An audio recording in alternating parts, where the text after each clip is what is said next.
The morning light came in like a silent trespasser, soft and golden, slipping through the curtains I didn't remember closing. It painted the room in a kind of hush, the same kind you feel in a church when no one's praying. I lay still listening to the house breathe the ticking clock, the faint hum of the refrigerator downstairs, the occasional scurry of footsteps, none of them mine. 2 years ago, I fell in the kitchen. Just a slip on spilled water while reaching for the kettle, but the break in my hip echoed deeper than bone.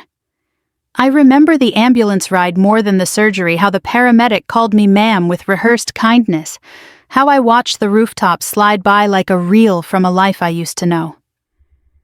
By the time I came home, I was no longer mom or grandma. I was a fragile artifact, propped, padded, and parked in the guest room of my son's house. They meant well, or at least that's what I kept telling myself.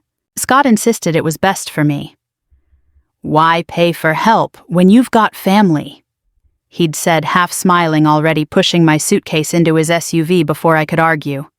I was still learning to walk with a cane then, still high on painkillers, still unsure of what I needed. His wife Angela had hugged me so tightly I thought she might crack something newly healed. At first I believed them. I tried to be helpful, folding laundry from the couch, offering to watch the children after school. But the house was a delicate balance, and my presence disrupted something. Angela's smiles became tighter, her sighs longer. The children, Olivia and Mason, were sweet in the beginning, clinging to me like my old aprons needing stories and warm cookies. But slowly even their affection cooled like the last embers of a fire nobody was feeding. I began to shrink. Decisions were made without me. Scott handled my bank account for convenience. Angela filled out my Medicare paperwork, said the forms were too complicated now, especially with your memory the way it is. My opinions on dinner television, the thermostat, all gently overridden. I wasn't asked, I was told, I wasn't consulted, I was managed. I told myself it was love. But love doesn't leave you out of conversations. Love doesn't tighten its grip every time you question it. And love sure as hell doesn't look at you like an invoice waiting to be settled. It was Olivia's voice that cracked the illusion one evening when she thought I was asleep. They were in the kitchen arguing in the low hiss that adults use when they forget how good children are at hearing. Or grandmothers. "She has money," Scott Angela whispered. "Just sitting there. I'm not saying drain her dry, but we could at least..." "She's not going to live forever." I lay in bed ice cold. Not from surprise, but from the brutal recognition of something I had known all along. It's a terrible thing to feel unnecessary in your own bloodline. I stopped taking the pills I didn't recognize. I began checking my bank account when they left the house, what was left of it. Transactions I hadn't authorized, insurance documents I didn't understand. My signature copied, not signed. I started writing things down in a little notebook I kept under the dresser drawer. Dates, words, receipts. I didn't know what I was building yet. A case, maybe. A record. Or just a map out of the labyrinth I had let myself get trapped in. I began speaking less. Not out of submission, but strategy. Watching, measuring, reclaiming something invisible but vital, my noticing. And I began to remember who I was. Not who they told me I was, but the woman who raised a son on her own after her husband died in a factory collapse. The woman who worked double shifts in a diner to put him through school, who bought her first house at 42 and paid off every last dime. I had worn down soles, scraped knees, and an ironclad backbone. I wasn't fragile, I was weathered. There's a difference. The awakening didn't arrive all at once. It came in the quiet rebellions, a decision not to answer when Angela called me from the other room, choosing instead to finish the sentence of my book. It came in the act of baking lemon bars with real sugar, not the monk fruit substitute she insisted on, her voice sugary with concern about my levels. It came in the feeling of cold air on my cheeks when I opened the front door by myself, for the first time in months, and stood on the porch alone. There was a bird feeder out there coated in dust. I wiped it off with the sleeve of my cardigan and refilled it with seeds from a bag I'd hidden under the stairs. The birds returned within days. The blue jay arrived first, loud, unapologetic, and then the chickadees, skittish and curious. I watched them in the mornings and felt in their flutters and chatter a companionship that didn't ask anything from me but presence. Scott didn't notice the change in me. Neither did Angela. They'd stopped looking for signs a long time ago. In their eyes, I was a problem that had been adequately managed. They forgot I once knew how to read people for tips at a counter, how to spot lies in eye flickers, and in the tightening of a jaw. They'd underestimated me. I almost pitied them for that. Almost. One afternoon, Mason came home from school and tossed his backpack on the floor. I was shelling peas in the kitchen. He hovered in the doorway, eyes on the bowl. "You're mad," he said, not asking. I looked up. At who? He shrugged. "Dad, Mom, you don't talk to them much." I gave him a small smile. "Sometimes quiet is just peace, sweetheart." He sat at the table watching me work. His fingers fidgeted with the edge of a placemat. "Are you gonna leave?" he asked. I paused. "Why do you ask that?" He shrugged again, but his eyes shimmered. "You look like someone who's planning something." I laughed softly. Maybe I am. He reached into the bowl and began helping me shell. We didn't say another word about it, but something in the air shifted. That small moment, his honesty. My silence, it stitched a little patch of warmth back into my quilt of days. Later that week, while they were out, I made a call to an old friend. Janine had been my neighbor for 15 years before I moved in with Scott. She answered on the third ring, and I nearly cried at the sound of her voice. "Well, I'll be damned," she said. "You alive over there or just forgot how to use a phone?" We laughed, the kind of laugh that comes from both pain and memory. I told her some of it, not all but enough. "I've got a spare room," she said without hesitation. "No cable, but we've got coffee quiet and the kind of friendship where you don't have to explain things." "I don't know if I can," I whispered. "I don't know if I should." There was a beat of silence. "Eleanor," she said, my name landing like a prayer. "You've done enough shoulding in your life. Come be, just be." I hung up with a date in mind 2 weeks. Enough time to prepare to gather what I needed without drawing suspicion. I started packing slowly things they wouldn't notice at first. My mother's rosary, the gold locket with my husband's photo, the navy blue scarf Olivia gave me years ago, back when her love was simple and unfiltered, that I folded with special care. And I began writing a letter not to them but to myself, a kind of manifesto, a reminder. It read, "You are not a burden. You are not property. You are not too old, too tired, or too late. You have a right to your life. You have a right to your voice. You still matter. You always did." I tucked it in the inside pocket of my purse. In the mirror that night, I looked at my reflection and didn't flinch. The lines were deeper, the gray more pronounced. But behind the eyes I saw fire. Not a blaze, not yet, but embers. Glowing, waiting. That's the thing about people like me. We don't ignite easily, but when we do, we burn clean and steady. And when we rise slow, but we never fall the same way twice. The night before I left the house was quieter than usual. Scott had taken Angela and the kids out to dinner, some fundraiser at Mason's school, and I had convinced them I was too tired to go. Truth was, I needed the stillness. I needed to say goodbye to the walls that had watched me shrink to the rooms where I'd bit my tongue so often, I'd learned to taste blood without complaint. I made tea the old way in the cast-iron kettle I'd brought from my old house. The scent of chamomile and mint filled the kitchen, and for the first time in months, I let myself sit at the head of the table. That seat had always been quietly reserved for Scott, though no one ever said it. I sat there now like I was reclaiming sacred ground. My suitcase, small with worn leather handles, waited by the back door. I had packed only what I needed and everything I loved. I didn't leave notes, I didn't owe explanations, but I did leave the house clean. I folded the throw blankets on the couch, scrubbed the kettle, wiped down the counters. Not because I was grateful, but because dignity never leaves with a mess. It was Janine who picked me up, her ancient Honda rumbling like a prayer in the driveway. She didn't honk. She didn't need to. When I opened the door, she stepped out and hugged me like the past 10 years hadn't happened. Like we were 30 again, sharing cigarettes and secrets on the back stoop of the diner. "You brought the scarf," she said, her eyes landing on the blue fabric looped around my neck. "I thought I might need a little beauty," I replied, voice barely above a whisper. Janine didn't rush me. She waited while I took one last look at the house. The porch light was still on. Olivia had painted that porch swing with me 3 summers ago. She'd lost interest halfway through, and I finished it alone. Funny the things we try to finish for others. In the car, I watched the neighborhood disappear behind us. Each streetlight felt like a benediction. Each turn a small mercy.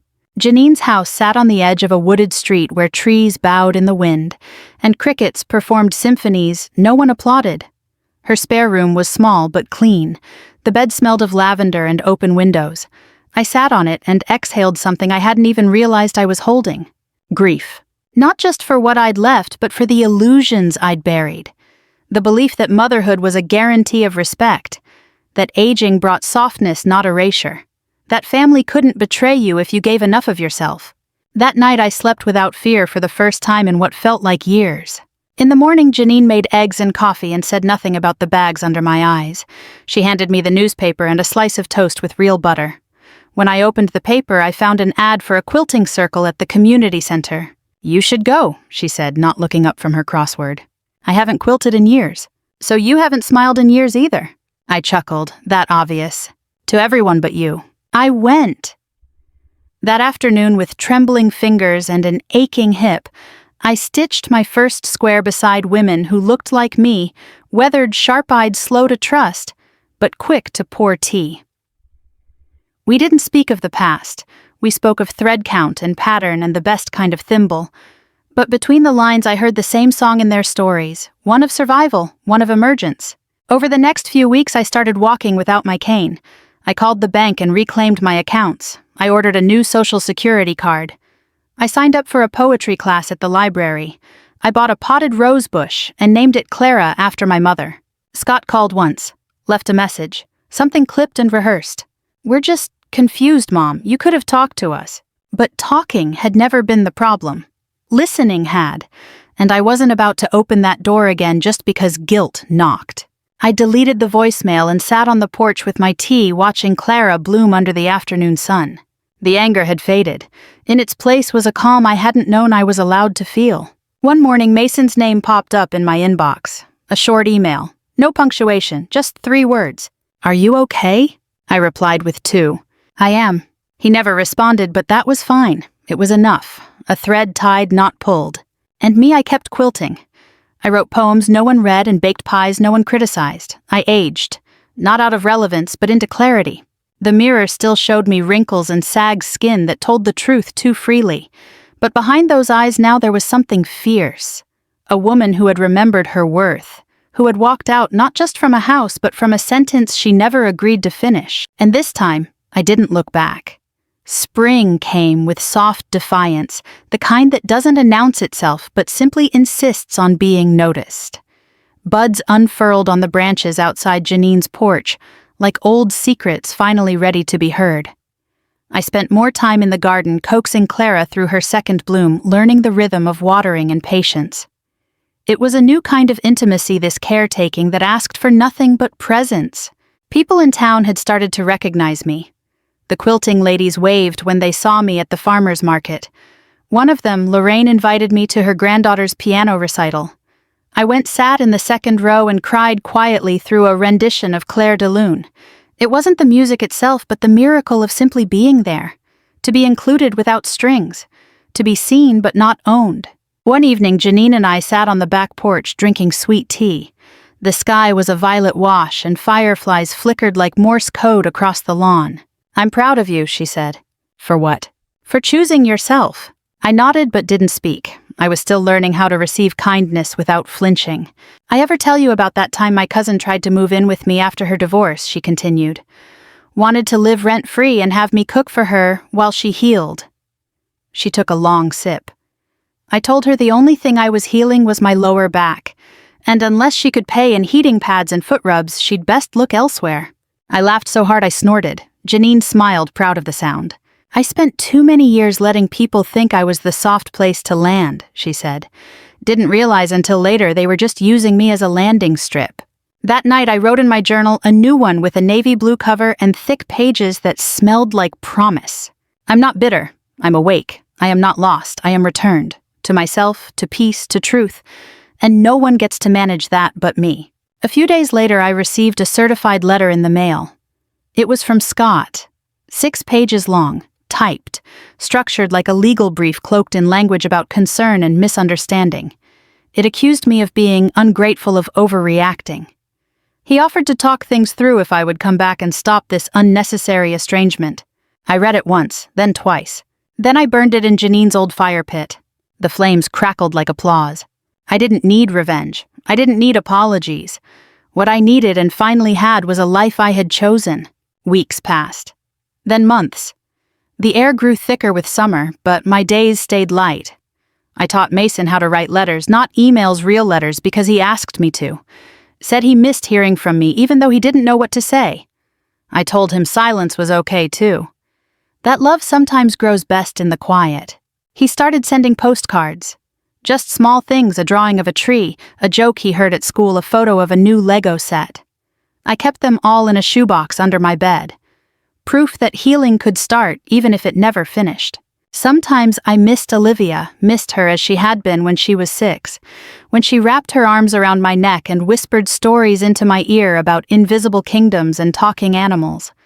I missed the version of her that hadn't learned how to edit her heart. Maybe one day she'd come back, maybe she wouldn't. I had stopped building my peace around other people's choices. The town held a local fair in July, and I entered my lemon bars in the baking contest. I didn't win, but a woman in a sundress asked for the recipe and smiled so wide I thought she might cry. Said it reminded her of her mother. "Then you can have it," I said, writing it down in block letters. "Food is meant to be shared." She squeezed my hand. Another woman passed by and told me she liked my earrings. That night I danced to a bluegrass band under a string of lights strung between telephone poles. My hip ached by the end, but I didn't care. I was here, I was alive, and no one was managing me. Later I sat on the porch again, alone this time. I looked out at the garden, the wind stirring Clara's petals. I closed my eyes and let the night settle around me like a shawl. The world didn't owe me anything, but I didn't owe it silence either. A year had passed since I left Scott's house. I marked the anniversary not with fanfare, but with a walk to the lake. It was a small one hidden at the edge of town behind a winding gravel path lined with pine and honeysuckle. I'd discovered it by accident one morning, following the sound of ducks, and had returned often since. It became a kind of chapel for me, a place where no one knew my name, but where I always felt welcomed. That day the air was heavy with summer's weight, but there was a breeze across the water that cooled my skin and stirred something deeper. I sat on the same old bench, its paint peeling and moss growing underneath, and took out my notebook. I hadn't written in a few weeks. I'd been living too much. I wrote a letter, not one to be mailed, just words I needed to release. "Dear Eleanor, look at you. You made it through the storm. You learned to say no without guilt. You learned to leave without apology. You held your own hand through the grief of disappointment, and now, look, there's peace here, there's breath. You are no longer trying to earn love that should have been freely given. You are loving yourself without permission, and that is enough." I closed the book and exhaled. That evening I made a peach cobbler for Janine's birthday. A small group of her friends came over, women in their 60s and 70s wearing bright lipstick and linen dresses. They filled the kitchen with laughter and inside jokes, the kind that come from decades of surviving disappointment together. One of them, a tall woman named Ruth with silver braids and a cane carved like a serpent, turned to me and said, "You've got a stillness in you now, the kind you earn, not inherit." I didn't respond right away, I just looked at her and smiled. She was right. It wasn't happiness exactly, it was something sturdier, a sense that even if the world cracked again, I wouldn't. Later that night, while washing dishes, Janine leaned over and said, "You know, I always thought you'd make a hell of a therapist." I laughed. At this age, you know things the young ones pay to learn. I let the idea sit with me. I had, after all, seen storms most didn't survive. I knew about loss, about manipulation cloaked in love. I knew about reclaiming a name once it had been worn down to bone. Maybe that was worth sharing. The next week I enrolled in a peer counseling certification program through the community center. Just a few hours a week, but enough to feel a new pulse in my days. I sat in a room with others like me, retired teachers, widows, veterans. We practiced listening. We talked about boundaries. We shared stories not to bleed but to bandage. I learned that healing could multiply. Mason kept writing. His last postcard came with a photo of a tree house he'd built with his dad. "We did it together," he wrote. I told him not to be bossy. He tried. I made him laugh. I smiled so wide my cheeks hurt. That weekend I wrote him back. "You're learning to speak truth gently. That's a superpower. Use it well, little man, and always write when you build something, especially if it has a view." It was enough for me. These small exchanges. The moments of truth tucked between envelopes and quiet evenings. I didn't need full reconciliation. I just needed to know that some love remained, that not all of it had turned to rust. One evening, I stood in the mirror and stared at myself, long and hard, not to critique, but to recognize. My eyes still held shadows, but now they also held light, the kind that flickers after a storm when the power returns, and the house hums gently back to life. I had my name again, my voice, my rhythm, and I had Clara blooming now in 3 colors. That night I turned off all the lights and sat on the porch alone under the stars. The darkness wasn't frightening anymore. It felt like velvet, like truth, like rest. And inside me not a fire but something better, a steady flame.